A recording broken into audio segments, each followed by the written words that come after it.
This breakdown is brought to you by MyBookie. Double your first deposit.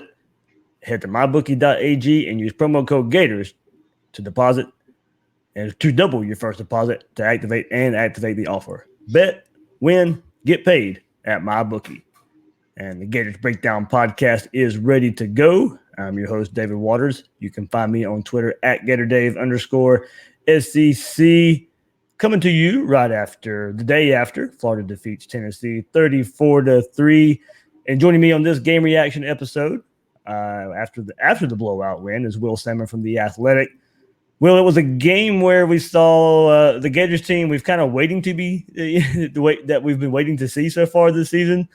Florida played two Power 5 opponents before Tennessee. Then, that we thought they were better than, and they were, but had to fight tooth and nail to come away with victories against Miami and Kentucky. Not against Tennessee. Florida took a step forward with a passing game that was there from the start and a defense that just didn't let up. No, and it was a pretty solid start to the Kyle Trask era, right? I mean, that's pretty much exactly, at least what I thought was the expectation from, like, if you were looking at through a positive lens for UF, what you sort of hoped to see or expected to see. Sure, it was not perfect. I don't think anybody, even if you were looking through like that sort of prism, you can't expect perfection from the guy. But for a guy making his first start since he was a freshman in high school, playing for like the JV team or whatever, or the freshman team, whatever it was pretty good. I thought it was pretty solid. But yeah, David, you're right, man. I thought that Tennessee did its best job of trying to gift wrap this game early on in very creative ways. But for the most part, Florida played pretty well too. So I gave the Gators a lot of credit for handling their business in the way that you sort of mentioned, where it's like, we expected them to win this game big. The spread was pretty large. I think it was 2 touchdowns for a reason. And to some people's surprise, they not only covered that, but added to it. So it was a good performance all around, offensively and defensively for Florida. Yeah, I think it can be a combo of things. People want to look at, well, how good is Florida? How bad is Tennessee? Well, it could play out where both of those things are true. Florida's improving game by game. Hopefully that's the case. And this Tennessee team, I think we really can say, of course, going back to the Georgia State game and the way they looked this game, Tennessee's not very good. No, I mean, you also look at it like last year too, right? So last year after the game, similar fashion, blowout win. I looked at it through, okay, like you were mentioning, is it because Florida is that much better, or is Tennessee just that much of a train wreck? And you look at the individual plays, and a couple of those times, sure, Tennessee just made silly mistakes. But even last year, on a couple of those big plays, it was a lot of good effort from Florida. I mentioned even that C.J. Henderson play where he makes that tackle. They played with that sort of pursuit for the ball and that sort of energy that Tennessee just doesn't play with. And so you can't just look at it and say Tennessee is that bad and it's awful. And that's the reason why Florida won this game both years. It's not necessarily the whole story. Actually, frankly, it's not. Florida is a lot better than Tennessee, and it shows up that way in games. And just kind of put a bow on it, it's nothing too out of the ordinary for Dan Mullen teams to do that. We see them with a great record versus opponents that they should beat. We saw that at Mississippi State under Dan Mullen, and it's carried over into Florida. They beat the teams that they should beat usually, and that has to continue for the Florida Gators going forward into next week, of course, against the Towson team. But also it sets them up so that, hey, now they're probably going to be undefeated heading into the portion of the schedule that really matters. Absolutely, that's the portion of the schedule everybody's looking forward to. But before we get there, we have some time, and we'll take a look at what the Gators did to get the victory over Tennessee. But before we do, remember you can find Gators Breakdown on news4jax.com/Gators Breakdown. Also catch the podcast on Apple Podcasts, Google Podcasts, Spotify. Many of you are catching this live on YouTube right now, so thank you so much for that. When using all those services, please share, rate, and review the show. Follow us on social media as well. Gators Breakdown on Twitter and Facebook at Gators Breakdown. And later in the week, don't forget, Talking with Troop every week, a News4Jax exclusive. Ben Troop joins me there to give his thoughts on the Gators. So Well, you kind of alluded to it earlier as well, and it really is a feel-good story for Kyle Trask so far here.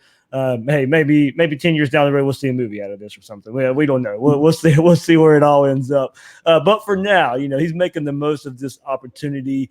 We all wondered how he'd handle making his first start, and for it to be in front of the home crowd, and that had to be a special moment for Trask. Believe me, I was at a tailgate at 6:30 yesterday morning. Fans were ready. It was a noon kickoff. The stadium's, it slowly filled in, but the tailgate was probably one of the largest noon tailgates we've ever had. So that was good. I think there was some excitement, I think, for this Gator team, and a lot of course, questions about Kyle Trask floating around. So I think with the way the crowd filled in and the way the game played out, it was a special moment for Trask and the way this all played out. And I know being in the stands also for this one with friends and fellow fans, all we could do is look at each other and smile at what we were seeing. So do you think we would get cameos in that movie? Would you talk some people into like having them like cut to a scene where like we're talking about him like on the show? I think that'd be pretty cool. Yeah. Well, who would play you? Who would play you, Will? I play myself. Okay. I can nail that role. I think so. I think so. Yeah. But yeah, man, it was a good story. And the better part of it for Florida is that it kind of gives you hope going forward too, where you look at these upcoming games, and sure, LSU, by the way, may be a tougher game than Georgia, and that LSU game, you're going to be an underdog. The Auburn game is going to be tough. That comes before it. So you have those two back-to-back games, and you need a quality game out of your quarterback to give you a chance. And Kyle Trask, he honestly provides like that sort of semblance of hope that I don't want to say wasn't there with Felipe Franks, but Felipe Franks, you knew what you were getting. And part of the equation was he was not as, I want to say, he was slightly less mature in the pocket, I think, than Kyle Trask is at times, where Kyle Trask isn't going to just leave the pocket abruptly or scramble at the slightest sense of pressure. And Franks was getting better at that, but you did sort of hold your breath at times with Felipe Franks and his decision-making, particularly under pressure. With Trask, we saw a little bit of an improvement in that area, and that makes you say to yourself, okay, maybe we could kind of trust him with the ball. Maybe we could rely on him a little bit more to make safer decisions. And that's really what I'm getting at, because you can't afford to make mistakes against those teams. And so if anything, I don't want to say one guy is that much better than the other, but Trask, in my opinion, at least provides that sense of reliability and more of a sense of safety with the football, I feel like. And it's hard for me to say that too, though, just because we're working with such a small sample size still. Like, this is the first time we're able to really connect some dots on what his strengths appear to be, what his weaknesses may be. And even then, we're like, okay, this is still just one game, and it's against Tennessee. And yeah, we really don't know exactly what to make of him. But as far as the little takeaways, or just the takeaways in general that we can sort of assess right now, working with a small sample size, you do have that sort of comfort with him. He showed some good things, and he gives you that hope that maybe, just maybe, he holds onto the ball, or he doesn't turn the ball over, in other words, and he doesn't sort of lose you the game. I don't know if they could win it with him, but I'm pretty sure that he's not going to make a bunch of mistakes, even against the better defense. Yeah, well, you on The Athletic, your article after the game, you really went in depth of what you saw from Kyle Trask and what the Gators were trying to do versus Tennessee, but also what Tennessee was showing this offense. And, we'll look at Kyle Trask and what he did and made his first career start, of course, and made the most out of it. 20 of 28, 293 yards, 2 touchdowns, and 2 interceptions. Made his presence felt on the very first drive, where he led a 5-play, 75-yard drive in just over 2 minutes. First pass went for 43 yards to Trevon Grimes. Then his next throw was the 19-yard slant to Kyle Pitt for a touchdown.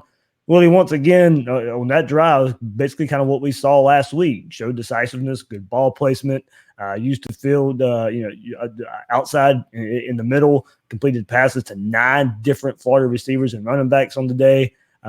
Trask 293 passing yards. Florida sent these notes out, are the highest single game total by a Gator since Austin Appleby threw for 296 yards versus Tennessee back in 2016. And the last Gator to throw for 290-plus yards with fewer than 30 attempts was John Brantley when he went 16-28 for 329 yards in 2011 against Furman. Well, I think the best I can describe it, it just looked like the offense was, for the most part, had a rhythm and pretty fun to watch. Yeah, I'd also like to mention the 10.5 yards per attempt was also a pretty big stat for Kyle Trask. And also, a lot of those yards that you mentioned were through the air. They weren't yards after a catch. It wasn't as if they were getting the ball out to the screens and swings that we saw with Felipe Franks a lot, and guys were just making explosive plays on their own, whether it was, juking away from somebody or breaking a tackle and getting into open space. We didn't see that. We actually saw a lot of slants over the middle. We saw some deep posts, and we saw Trask hitting those and hitting guys pretty much in stride for the most part. But he's putting a lot of good air on the balls, and so in other words, he definitely deserved all the yardage. I know a lot of times we look at yardage and we say, okay, well, had the play actually happen? With Kyle Trask yesterday against Tennessee, it was because of his throws for a lot of it. But I will say, though, that at times it wasn't all just glamour and greatness from Kyle Trask. I mean, you go back to the first drive, and yeah, it was very efficient. It looked really nice. But we can nitpick there, and we can say, okay, that throw to Grimes, that first throw of the game, it was a bit underthrown, actually. Yep. I think at least. And Grimes did a good job of coming back to the ball and making the play. And also the Tennessee defender was awful on that play. Like he had no clue, it looked like. So there was that aspect to it. But at the same time, that was also the guy's third read. So he was getting the protection. He got at least 4 seconds to make that throw, but he made the most out of that time, went through his reads and found the right guy. So it's a combination of a lot of things, like everything else that we talk about here. And some of it is a good part on Kyle Trask for making those right decisions. Throughout the game, we saw that. We saw him in the pocket, going through his reads and being confident in doing so. I mentioned it earlier. He wasn't looking to scramble at the slightest hint of pressure. And sometimes that's not that great of a thing. We saw him take a couple of sacks, particularly one where he had some room to run if he wanted to on the second sack, and he didn't. And instead, he gets hit. He gets brought down. But what I like is I'd rather have the guy. And I know this is easy for me to say after it looks good and it works out and it's a blowout win for Florida, but I'd rather have the guy who kind of stays in there, is confident in himself, and yeah, maybe there'll be a sack or two, but he's going to stay in there and make some plays, and they're going to be big plays as opposed to scrambling, trying to make things happen and running every time you see the pressure. I'd rather have the former guy instead of the latter.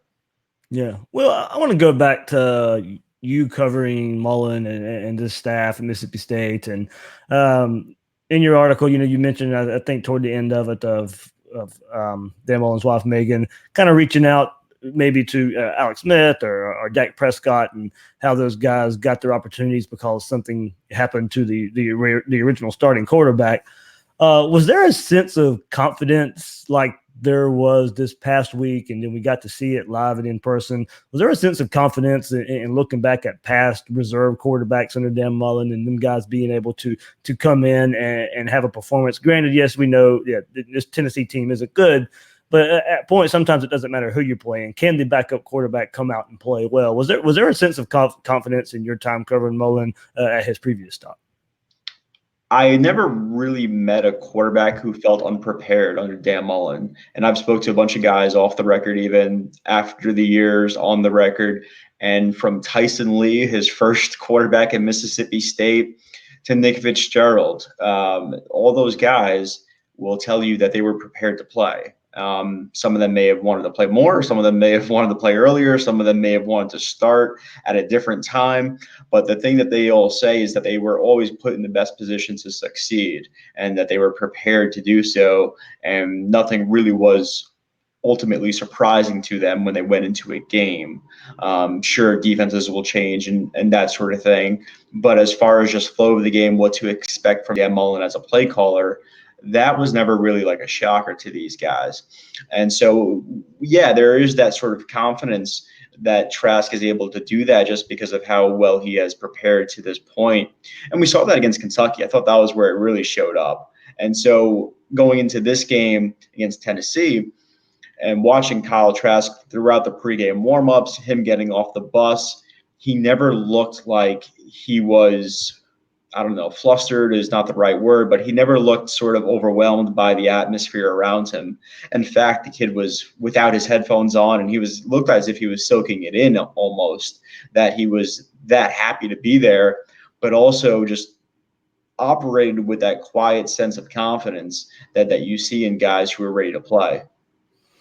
No, and of course, wasn't just Kyle Trask out there getting some snaps there. We expected to see some Emory Jones, and see Emory Jones we did, coming in as well, throwing for 20 yards. So the pair there, the Gators end up throwing for 313 yards, and Florida has thrown for 300-plus yards in 3 consecutive games for the first time since the final 2 games of the 2002-2003 season opener there, Will. So it's been a long time since Florida's had 300-yard consecutive games. Gators has thrown for 250-plus yards in all 4 games this year, marking the first time since 2007 that has posted 4 straight 250-yard passing games. Speaking of Emory Jones, Willie did get some time, and as mentioned, Trask was playing well, but Mullen was going to give Emory a shot too. And his first drive was kind of doomed from or one of his first drives doomed from the get-go, starting with a 1st and 15 after a penalty. Couldn't really work out of the hole there. We wondered just how much we'd see him, and he gets inserted to help the ground game in the second half get going and eat some of the clock there. He didn't attempt to run but once, but the threat of him out there, he didn't have a carry, but one carry. The threat of him out there definitely opened up the run game. The offensive line really took it to Tennessee in this scenario. The first drive in the 4th quarter, he was inserted there. Was a stretch of runs here where Perine goes for 11, Perine goes for 13, Pierce runs for a 12-yard gain, and then no gain, and then a 10-yard touchdown run for a touchdown. So we haven't seen a stretch like that from the run game all season. No, I think like even in the second half, though, what remains to be seen is, were the issues fixed, or was this a product of not just playing Tennessee, but playing a Tennessee team that looked a little bit checked out toward the end where, hey, I don't blame them. You're down, more than 20 points in the second half, and it's not looking good. And this team's stuffing the ball with fresh guys and really clicking. So I don't know. We'll see. But you do have to feel a little bit better than you otherwise would have, right? That's kind of the key aspect of it.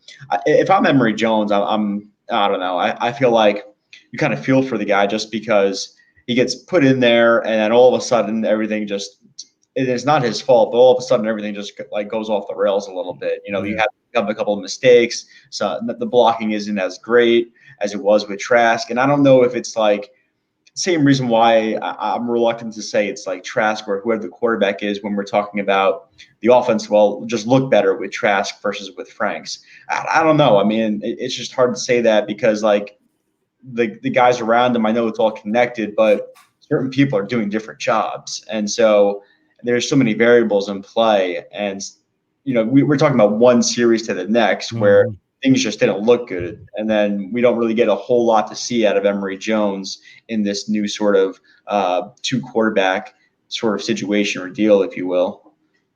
Absolutely. And one thing that has to change, Will, before it costs the Gators are the turnovers they're giving up.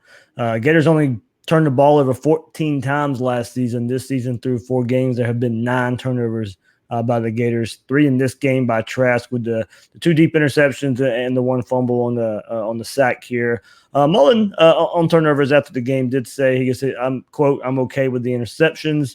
Those are very coachable moments. I'm upset about an interception if he throws it and hits the DB in the chest, because that's like, he was standing there. When he's throwing a corner route and they're in 2-man, he throws the corner and Lucas Kroll doesn't get a lot of separation. The kid undercuts it and does a nice job.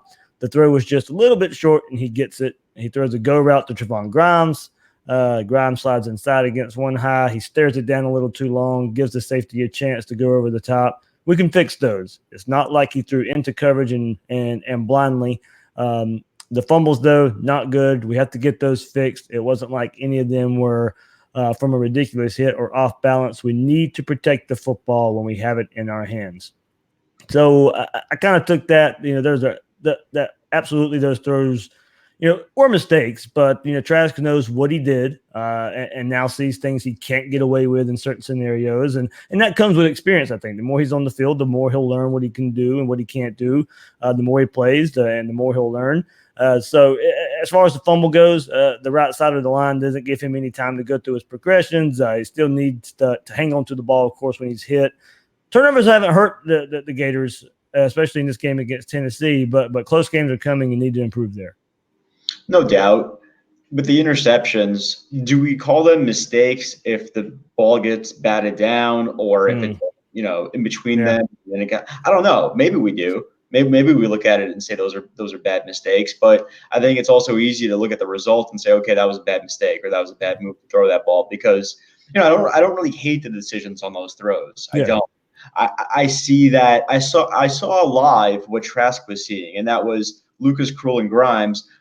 The windows were tight there. Don't get me wrong, and I'm not throwing that ball if I'm the quarterback. Probably not. But I'm also pretty safe with the ball, David. So my context. But if it's me, I'm probably not doing it.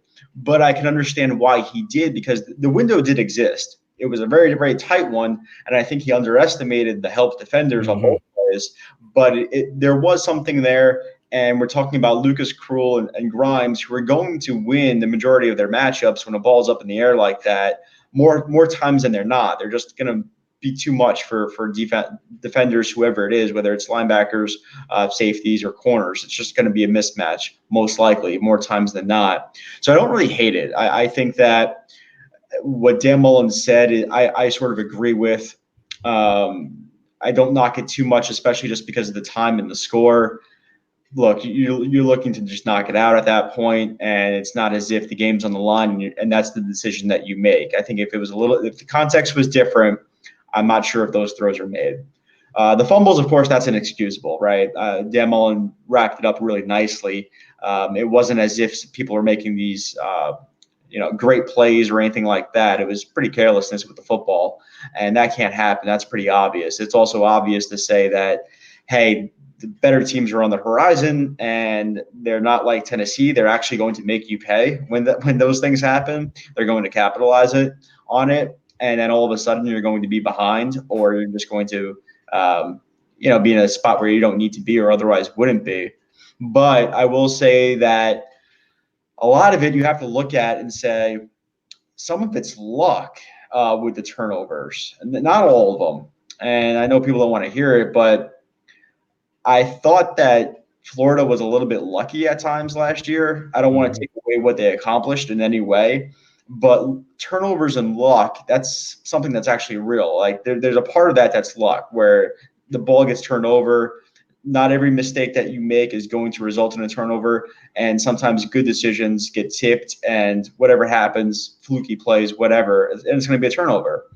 I'd have to look back and see how many have been just poor mistakes. I think the majority have actually been poor mistakes. But what I'm trying to get at is that down the road, the amount of turnovers may actually be a little bit higher anyway this year, just because last year they were low, but part of that is luck, and sometimes it evens out from one year to the next. That's all I'm saying, is that part of me is like, I feel like they were due for somewhat of an uptick in turnovers to begin with. But on the other hand, if you look at history, Dan Mullen teams do not often have problems with turnovers. So I think they're going to get some things fixed, but that's not all of a sudden going to eliminate the threat of turnovers. And then, of course, this is the first time this Florida offense probably ran the amount of plays Dan Mullen wants to run. So when you run 71 plays, you can handle turnovers when you run 71 plays. Then around 55 they were running against Kentucky and Miami. It definitely, you have more chances there. You can make up for it, but your possessions weren't so limited. Your possessions weren't so precious, because you were actually out there running plays. You were getting turnovers from your defense. Your defense was getting 3 and outs. You were getting 71. You were running 71 plays, so you can excuse some of the turnovers there when you're actually running more plays on offense. Yeah, you can afford to. You have that luxury. So that's what I was trying to get at. So I'm glad that you brought that up. It's just that you were given this affordability of, okay, I don't want to say that they were being reckless, but Yeah. they were a little bit aggressive on those plays with the interceptions, and I didn't mind it at all. I thought that they were the right calls given the time and circumstance. All right, we want to go on to tease. We're going to talk about two after the my bookie read here. We're going to tease two players on each side of the ball and discuss defense as well before we get off this episode here. But two players I really want to take a look at and what they did versus Tennessee. But before we do, you guys, you ready to bet on some football? Then my bookie is the place to bet on football every week. So whether you want to go make a national title bet or wager on this weekend's games. Still some time out there to bet on the NFL. MyBookie has you covered. Go recommend this service, and MyBookie is always the right play. You bet, you win, they pay. Have some fun with betting. MyBookie lets you bet on which college coaches will get fired, who will make the college football playoff, or win the Heisman Trophy. You can even bet on halftime lines, live odds, and if by the second half it looks like your original bet's going to lose, you can always just take the other side. Also, MyBookie allows you to bet on FBS versus FCS games. So right now, double your first deposit at MyBookie. Use promo code Gators to activate the offer. Visit MyBookie online at mybookie.ag. That's mybookie.ag. And don't forget to use promo code Gators when creating your account to claim the bonus. Bet, win, get paid at MyBookie. So, Will, the first player I want to headline here, put the spotlight on is we're seeing the emergence of Kyle Pitts. I think these last two games here, 4 receptions for 62 yards and a touchdown versus Tennessee, gives him 13 catches for 161 yards and a touchdown this year. The last 2 games, 8 catches for 123 yards. 2 games in SEC play, Will, and he's making his presence felt. And Kyle Trask seemed to be pretty comfortable with him as well, looking to him and help unlock his potential.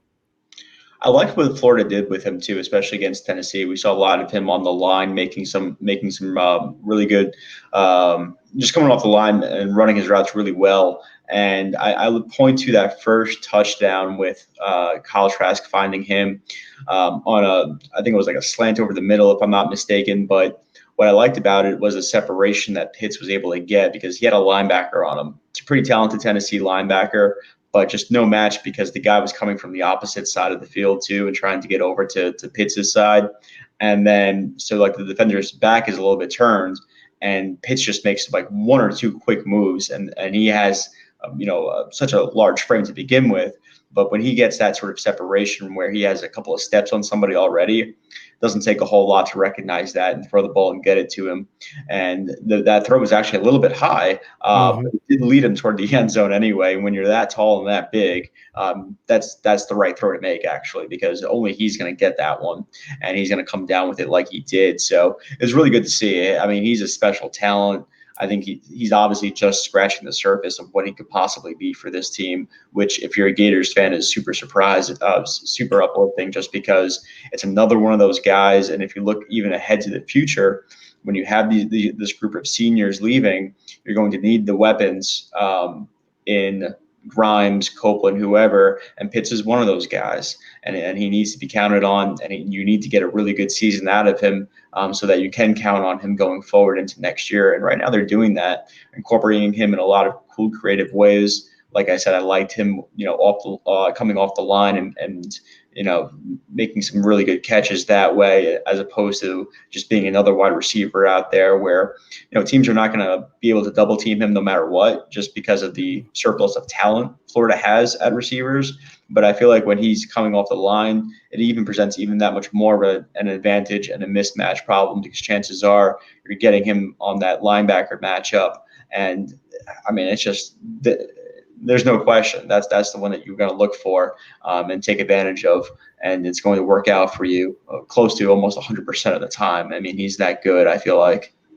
Yeah, it also looks like he's. I want to go back and watch some more. It looks like he's the last couple games as well, getting a little bit better in blocking as well from that tight end position. I don't think they're going to ask him to do it a whole lot, but and just a quick rewatch of the game before, without focusing solely on him.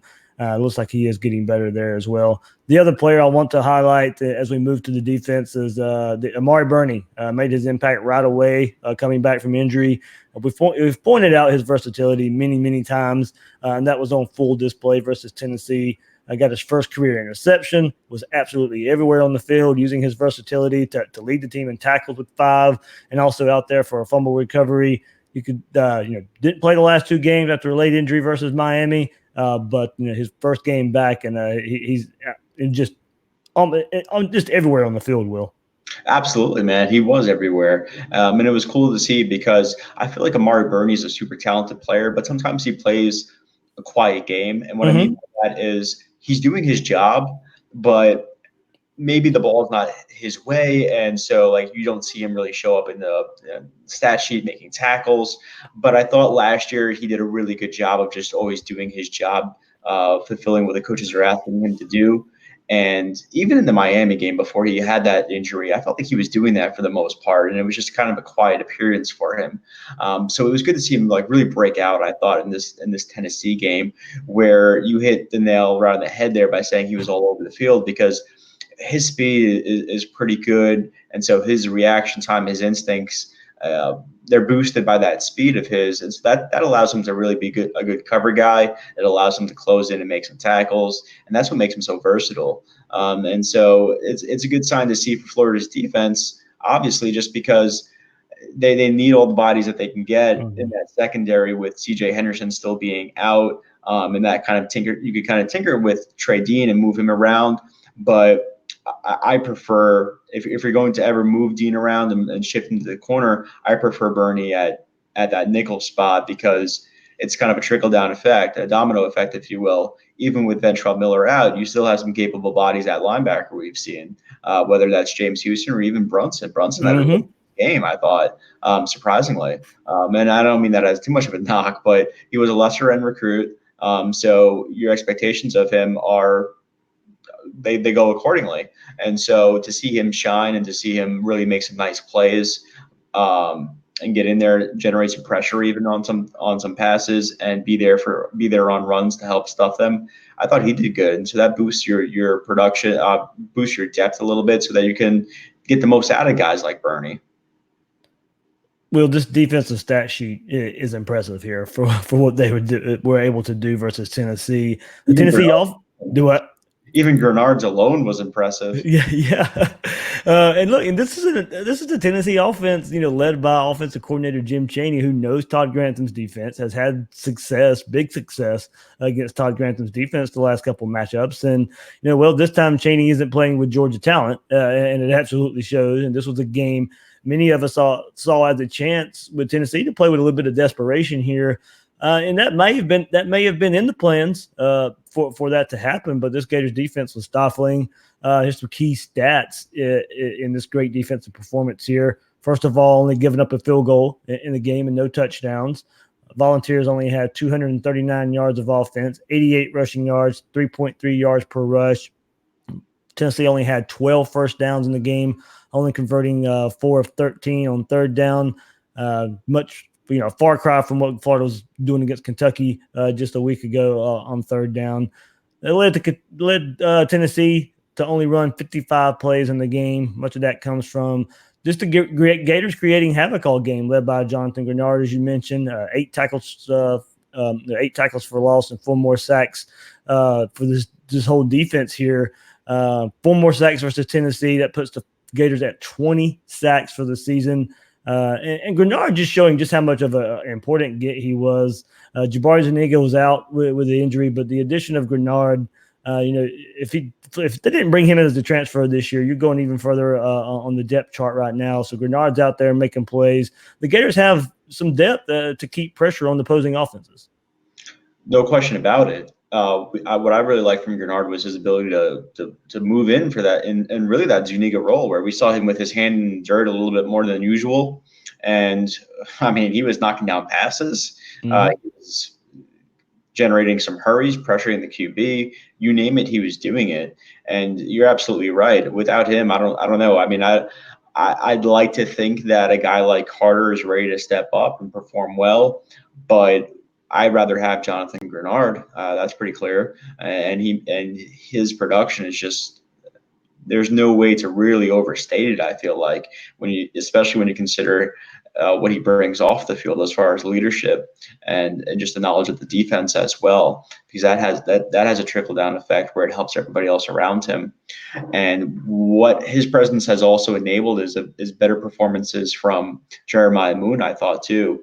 Moon played pretty well. He was in there on a lot of pressures. He had a few pretty impressive tackles, I thought, in the run game, where he got over, allowed his speed to kind of get over there, make the right decision, notice where the ball was going, and so he performed pretty well. And so if you have those guys, sort of like your anchors on either side, you're going to generate a decent amount of pressure. And that's without Jabari Zuniga, and that was really my biggest question mark for the defense was, were they going to be able to do that? And with those two guys, the answer was yes. It's definitely a credit to them. And what I also liked was Chris Bogle in the second half playing pretty well. He's obviously a key cog for them going forward in the future, and he's already up to 4 games. So you got to think that he's going to play against Towson a little bit, get that 5th game under his belt, therefore not redshirt, and continue to get some experience at the college level. So, yeah, I mean, their edge rushers and their defensive ends, they're going to give Florida enough where they're going to help them make things easier for the secondary and make things easier at the second level on runs for the linebackers as well. And going back to something a little earlier, we saw a great example of how it's all connected. And Mullen mentioned it after the game. With the defense playing so well, limiting third down conversions for Tennessee, creating turnovers, the offense was able to get possessions, end up running 71 plays, and then able to really work on the run game and get in the groove, as we mentioned earlier, in the second half. A week after some frustration of not being able to get off the field on defense on third down, the defense responded by not making it easy for Tennessee and giving offense that needs all the reps it can get, working into new quarterbacks, still trying to get this run game going. I don't think you really could have drawn it up any better this week versus Tennessee to work on things you really want to work on. No, that's an awesome observation. That's really key because that did allow the offense to work out some kinks, and that's huge. And we're talking about a defense, by the way, that 2 of the last 3 games they haven't allowed a touchdown, and that Kentucky second half was also pretty impressive as well. Mm-hmm. So I like the defense. I think they're a pretty nasty group, and like I was saying, I think they have a little bit more depth at some key positions where they otherwise would have been susceptible had they not had a Grenard come in or sign the corners that they did as well on signing day. So they should be pretty good. And once they get healthy, they're all that much better. So there's a lot to like there. And again, when you talk about what the offense maybe was able to do in the second half, I know it's Towson and it's an FCS game and nobody really cares, but one of the things that is on my list of things I want to see if I'm Florida is just keep working on it and keep having success with it, because I'm of the group that isn't fully bought in that all of a sudden is a cure-all, that, okay, you were able to work some things out. I understand the positives there in the second half, but I still point to it was a pretty beleaguered defense to begin with, and then the score became the score that it was. So maybe that had something to do with it as well. So I want to see them prove it against. I just want to not prove it against Towson because they're going to have some success anyway, but at least carry it over into Towson, if that makes sense, and carry some forward momentum with it so that you get some confidence and you're able to kind of continue to build, because otherwise you're going to have your hands full to begin with, and you're going to have pretty much one hand tied behind your back if you don't have that offense working in a dynamic way with a run game against an Auburn team that looks pretty good defensively, and LSU that is always pretty stout defensively. All right, let's get into some of your thoughts here as you guys asked for your opinions on what you saw in the game. So plenty of you sent your thoughts here, and start with Ryan Hinckley at Gator. Ryan says, left plenty of points out there and have some things to clean up, but overall pleased. Need to get the run game working at some point, but I don't know how. Also, Tennessee is really, really, really bad. So to continue that thought, he doesn't know how. do what? I love how he put he doesn't know how. Oh yeah, yeah. I mean, yeah, we'll go there just for a second. I mean, there are no easy answers except for the fact that this offensive line just has to get better. That's the point. How do they get better? Does it all of a sudden click? Is this Tennessee game the second half and finding something with Emory Jones? Is that something they can count on moving forward to get this run game going? Yeah, of course, we're not coaches. We don't have the answers. They know how to fix it or the best way to fix it. But yeah, I think we do know the answer. It does the offensive line. Just us as observers, analysts, fans, we have no idea how to fix it. No, not really. I mean, Garage played though, and they did mix it up a little bit with their offensive line. If you noticed, Garage played left tackle early on a little bit. Moved Stone Forsythe to the right side, and he looked pretty solid. I thought for the most part, his performance was, I want to say, overall uneven, but he had his moments where he made a couple of nice pulls come to mind. He had a pancake block on, I think, a Pirine run that ultimately only had 2 yards because he also kind of got in his way at the same time. So I want to say it was largely uneven, but he had some moments where he looked okay or looked decent enough to play. But yeah, I mean, it shows you that they're trying because they also moved him to left guard for a little bit too. And then they went back to their starting 5 early on in the third quarter. But they mixed it up, and I think they're trying to just figure it out and to just work with what they have because those guys aren't changing. It's not like they're going to sign a free agent and insert him to next week's lineup. It's not going to happen. They have these 5 or 6 guys that they're going to have to rely on and get the most out of them. And it always just comes back to what the history is with this coaching staff, and it suggests that it should improve. We just don't know when or how long it will take.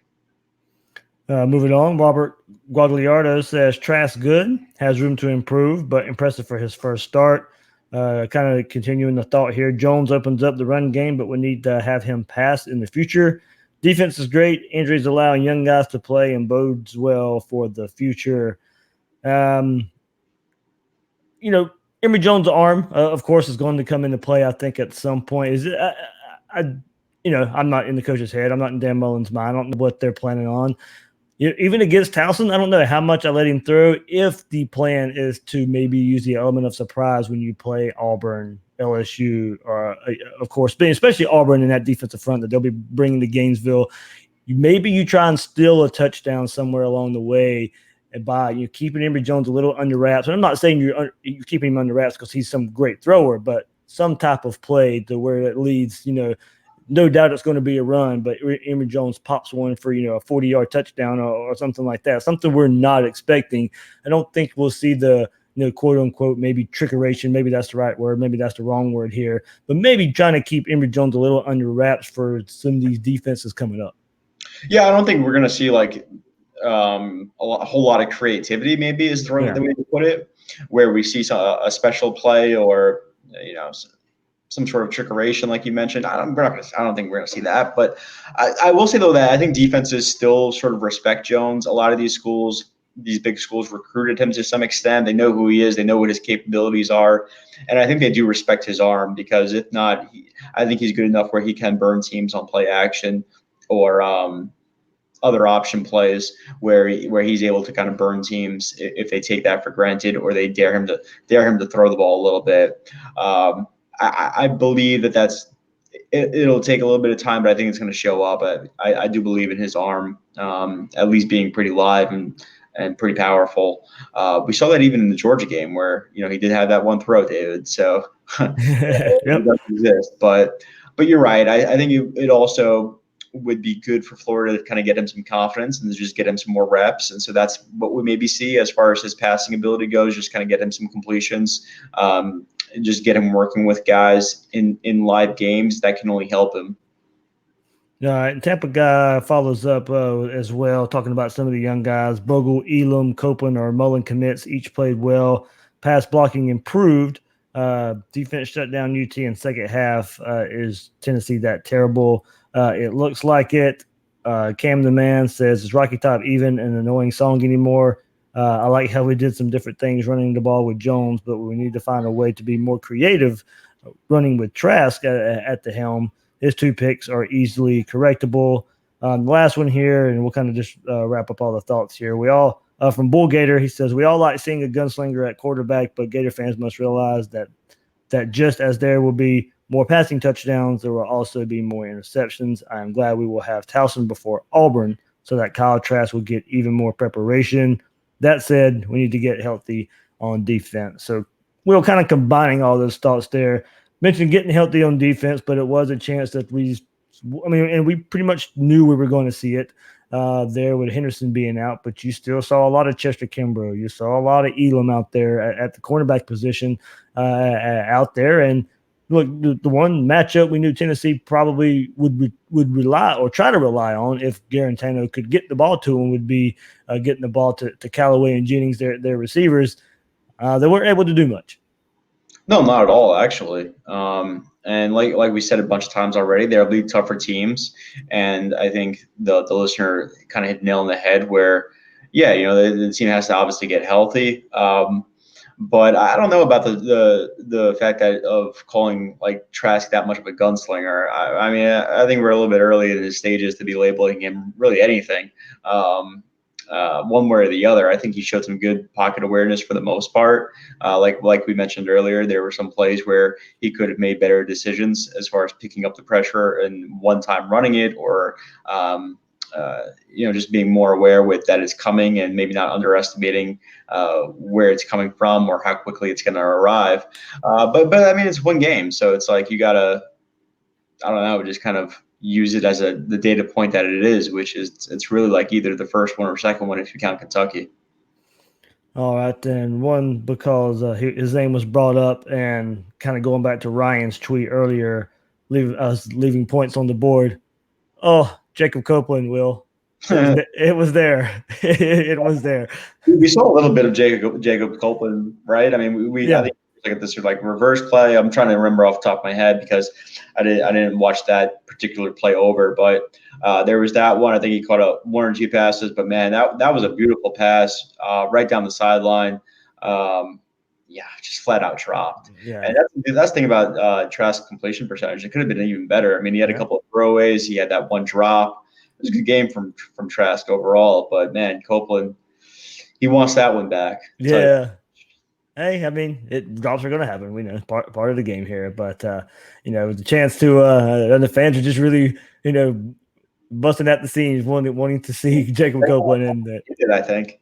Do what? They wanted that more than he did. Yeah, I think so. I think you're right. I think he won that ball, but yeah, no, it'll be fun. I think he'll get more opportunities. That like you said, that's going to happen. Yeah. Quickly, what happened in the SEC and teams of interest here? Alabama 49-7 over Southern Miss. Not much there. The end of the Cal Ole Miss game. Will, I don't know if you saw that. Ole Miss probably stopped at the goal line and it looked really close to a touchdown, but the Pac-12 officials decide not to review it, and Ole Miss runs a sneak there on the last play of the game, doesn't get in there. So that was the big headline there, is the Rebels stopped at the goal line, and Pac-12 officials not giving a second look to look. It probably would have been upheld as not a touchdown, but it's still a play that had to be that would have to be looked at. Yeah, you got to look at it again, right? Right. I didn't see the ball cross. Yeah. So I know his feet were in, but that doesn't matter if the ball isn't there. So, and even his feet being in to an extent, I think later in the play it's a little bit debatable, but the ball wasn't there. So I don't think it was a touchdown, but you're right. I mean, you got to come on, Pac-12. Keep on going here. Will, man, LSU 66 points up in Nashville, 66-38 over Vanderbilt. I mean, Vanderbilt having 38 points too is kind of a little bit of a surprise, but I'm assuming with LSU getting 66 points, Vandy had a lot of possessions as well. But LSU offense early in the season just keeps on humming along. Man, it's a completely different story than it ever has been for LSU. That offense is legit. It's as good as it gets, I think. Force to be reckoned with. But yeah, I think also the points for Vanderbilt was just a product of just the extra possessions, and the defense. I mean, I think that's like the thing that LSU fans are probably pointing at and saying, "Wait a second, like we love the points and everything, but there's also this defense thing that we got to play, and we're going to get a little bit tired." So that is one thing to look for. But yeah, I mean, LSU is going to continue to play the way it has, and I think it's going to score enough points where they're going to be tough for even the elite teams that they're going to see on their schedule. Yeah, different look Tigers team for sure. Auburn 28-20 winners over Texas A&M. So I believe Auburn and Mississippi State next week sets up. Could be a top 10 matchup if Auburn escapes Mississippi State, who also is coming off of a win when they beat Kentucky 28-13. Florida's opponent last week. Gets beat by Mississippi State 28-13. So. Well, Auburn, Mississippi State next week could set up Florida, Towson, of course, but we're about 2 weeks away from a potential top 10 matchup here in the Swamp. Yeah, I'm excited for it. I wish I could kind of press fast forward on this weekend a little bit, but man, I'll take it when it comes for sure because it'll be a game. Well, it makes it interesting. We'll definitely want to watch what Auburn does against Mississippi State this coming up weekend. Well, yeah, there's that, but even so, I mean, I feel like Mississippi State has some issues that they got to sort out before I could really get too excited about watching them anyway. But I'm with you. I think it's a good test for Auburn at least, so that we kind of see a little bit more out of them and what they're capable of. Because Mississippi State played well against a pretty good team, I thought, in Kentucky. Yeah, and finish up what happened in the SEC. Man, South Carolina could not bounce back after that Alabama performance. Missouri crushes them 34-13. Game wasn't even really that close, honestly. And then San Jose State goes to Fayetteville, Arkansas, and beats Arkansas 31-24. Not a good look for the SEC and Arkansas there. And then to wrap up, going to the ACC, Florida State holds on in the fourth quarter after they let Louisville take the lead. Florida State wins 35-24. And Miami beats the fighting Jim McElwain, Central Michigan 17-12 there. So I know there was some interest in that since Jim McElwain was making his return to the state of Florida against Miami. They put up a fight. I mean, you say fighting, they really did fight. It looked like. Yeah. Score. I didn't get the chance to watch the game, but geez, I was surprised at that score. Yeah, Miami, not really. Miami. Yeah, Miami, yeah, not looking too good after the first game of the season when losses to North Carolina there in a close game with Central Michigan. Will, what you got coming up on The Athletic this week? Well, I'll be looking at I had the exit survey with Nick De La Torre actually from Gator Country, so that should be a fun one coming out on just putting a bow on the Tennessee game from Saturday. Looking ahead, I'm working on something on Jonathan Grenard as well, just because of how important he has been for this team, and I think it's pretty special and it's worth recognizing, going a little bit in depth on. So I'm excited about that. I have some things also. Some funner stories, some offbeat features as well. One involving food next week, so that should be awesome, man. HBO is going to be in town all week. They are, yeah. With the prep for Towson. Yeah. So of course that'll be a whole lot of good insight on Florida from looks like I think is the Hard Knocks team with HBO spending a week in Gainesville. I like the SEC inside stuff when the network does it. So my hope is that it's kind of even a better version of that. Maybe I don't want to say more entertaining because I am kind of entertained by the SEC networks thing. But I think what I'm trying to get at maybe a little bit more compelling. Maybe that's one way to put it. So we'll see. I don't know. My expectations aren't that high for it. Because I'm around there so much that I just don't know. But it's always cool to get a little bit more inside information and see how things really, truly operate. Absolutely. All right. That'll do it for this game reaction episode as Florida defeats Tennessee 34-3. Be sure to join me on the next episode of Gators Breakdown. It will be out tomorrow with Will Miles as well. We get his analysis looking at Florida, Tennessee, and looking ahead as well. That's Will Sammon from The Athletic joining me on this episode of Gators Breakdown. You can find him on Twitter at Will Sammon and, of course, again, at The Athletic. I'm the host of Gators Breakdown, David Waters. You can find me on Twitter at GatorDave_SEC. Guys and girls out there, thanks for listening to this episode of Gators Breakdown.